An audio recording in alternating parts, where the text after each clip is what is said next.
Welcome to Our Canada, Our Future. I'm Aaron Woodrick. On today's episode, we're going to be talking about Russia's war in the Ukraine. And to do that, I'm very pleased to be joined by senior fellows at the Macdonald-Laurier Institute, Dr. Balkan Devlin and Marcus Kolga, as well as Dr. Yevgeniya Gaber, a foreign policy analyst and senior fellow at the Center in Modern Turkish Studies at Carleton University. Thank you very much, all of you, for joining us today. Thank you.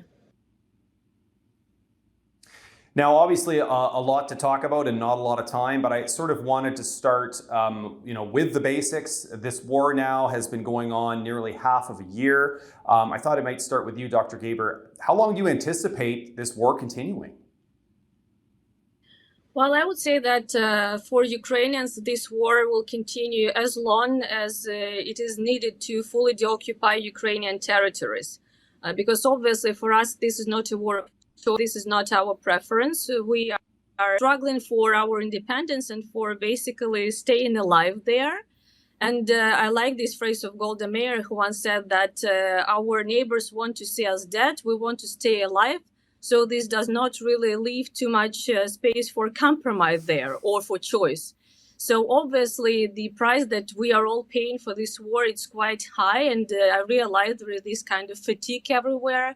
But we can ask another question. What would be the other option if we stop fighting there, for example? The costs would be much, much higher. So for us, it's not about ceasefire. It's not about freezing the situation as it is. It's about full deoccupation, including the eastern, the southern regions, and Crimea as well.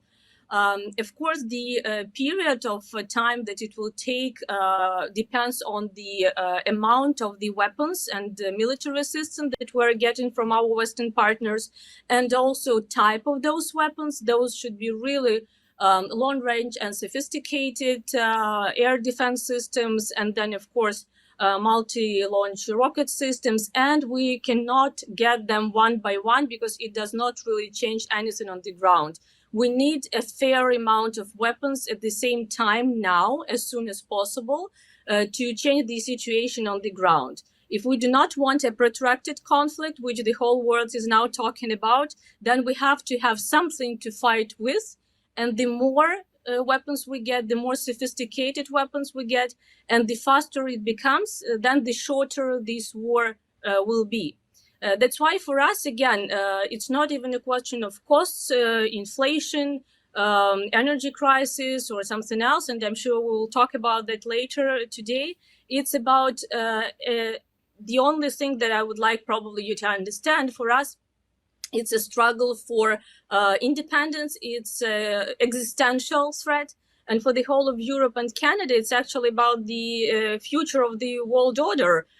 Do we want to live in this situation when Russia can, or any other liberal actor, can attack any country at any point of time? Or do we want to stick to a rule-based order? Do we want to have some level of security, some level of trust to our partners? So that is why it's important to keep this solidarity.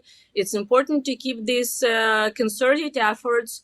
It's important to react to Russian blackmailing with energy, with grain, weaponizing refugees, weaponizing food, weaponizing everything in this war on Ukraine, on democracy, on the liberal world. And if we get, again, enough of support, if we get enough of determination to maintain this level of pressure on Russia, to maintain these sanctions in place, not creating precedents for some exemptions here and there, then this war, I'm pretty sure, can end by the end of this year.